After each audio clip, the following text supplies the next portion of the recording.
አሜሪካና ኢራን ተኩስ አቁም ስለማድረጋቸው አዳዲስ መረጃዎች እየወጡ ይገኛሉ። Breaking news, President Trump revealing just a short time ago that he has now agreed to a 2-week ceasefire in the war in Iran. The president now says it all depends on Iran now agreeing to the complete and immediate opening of the Strait of Hormuz.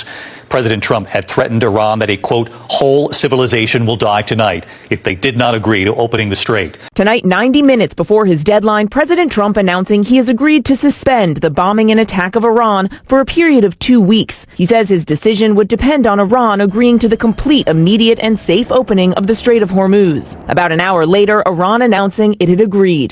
We begin with that breaking news. President Donald Trump calling off the massive attack on Iranian infrastructure that was set to take place tonight. The president now says a 2-week ceasefire is in effect after a conversation he had with leaders of Pakistan urging him to hold off. The U.S., Israel and Iran have agreed to a 2-week ceasefire. The question is now, will it hold and will it lead to long-term peace? The president posting to social media that he has agreed to suspend the bombing and attack of Iran for a period of 2 weeks.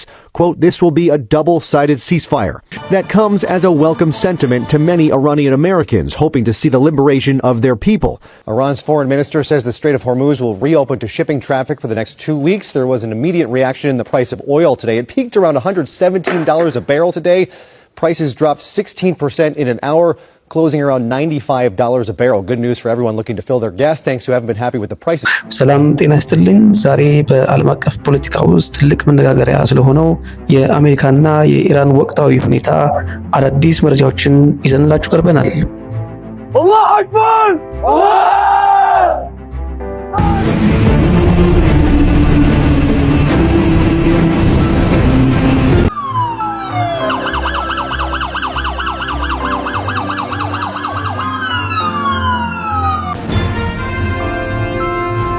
ዶናልድ ትራምፕ በኢራን ላይ ጥቃት ለመሰንዘር የሰጡት የጊዜ ገደብ ሊያበቃ ጥቂት ደቂቃዎች ሲቀሩት ሁለቱ አገራት ለ2 ሳምንታት የሚቆይ የተኩስ አቁም ስምምነት ላይ ደርሰዋል። ቴህራንም በበኩሏ ለጊዜው የሆርሙዝ የባህር ወሽመጥን ለመክፈት ተስማምታለች።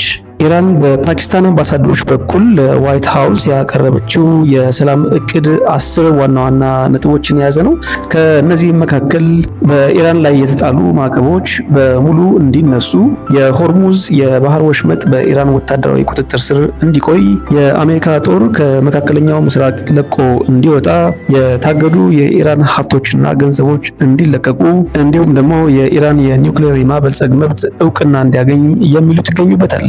በዚህ ስምምነት እጅግ በጣም የሚገርመው ነገር በፋርስኛ ቋንቋ የተዘጋጀው ሰነድ ዩራኒየም የማበልጸግ መብትን በግልጽ የሚጠቅስ ሲሆን ለዲፕሎማቶች የተሰጠው የእንግሊዝኛው ትርጉም ላይ ይህ አልተካተተም። ሌላው ትልቅ አነጋጋሪ ነጥብ የሆርሙዝ የባህር ወሽመጥ ጉዳይ ነው። ኢራን ደህንነቱ የተጠበቀ መተላለፊያ እፈቅዳለሁ ብትልም በወሽመጡ ለሚያልፉ መርከቦች እስከ $2 ሚሊዮን የሚደርስ ክፍያ ለመጠየቅ አቅዳለች። ይህን ገንዘብ በጦርነቱ የወደሙ መሰረተ ልማቶችን መልሶ ለመገንባት እንደምትጠቀምበት ገልጻለች። ሆኖም አሜሪካ ይህንን የኢራን የበላይነት ትቀበላለች ወይስ አትቀበልም የሚለው አጠራጣሪ ነው። ፕሬዝዳንቱ የኢራንን እቅድ ለድርድር መነሻ ሊሆን የሚችል ነው ብለዋል። ነገር ግን እስራኤል በተኩስ አቁሙ ብትስማማም በሊባኖስ ላይ የምታደርገውን ጥቃት ግን እንደማታቆም አስታውቃለች። ይህም ማለት በሊባኖስ ያለው ሄዝቦላ ከኢራን ጋር ባለው ግንኙነት ምክንያት ውጥረቱ ሙሉ በሙሉ አይረግብም ማለት ነው። የፓኪስታን ጠቅላይ ሚኒስትር ሻህባዝ ሸሪፍ በሁለቱ ሀገራት መካከል ያለውን ድርድር ለማሳለጥ የፊታችን አርብ በኢስላማባድ የሰላም ንግግር እንዲደረግ ጥሪ አቅርበዋል። ትራምፕም በበኩላቸው በድርድሩ ሂደት ቻይና ትልቅ እገዛ ማድረጓን ጠቅሰዋል። በአሜሪካ በኩል ደግሞ የፓርላማ ምርጫ እየተቃረበ በመሆኑና የነዳጅ ዋጋ መናር ህዝቡን ስላስቆጣ ትራምፕ ይህንን ጦርነት በሰላም ለመጨረስ ከፍተኛ ጫና ውስጥ ይገኛሉ።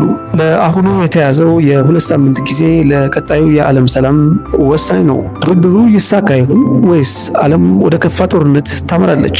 መረጃዎችን እየተከታተልን ወደ እናንተ የምናደርስ ይሆናል።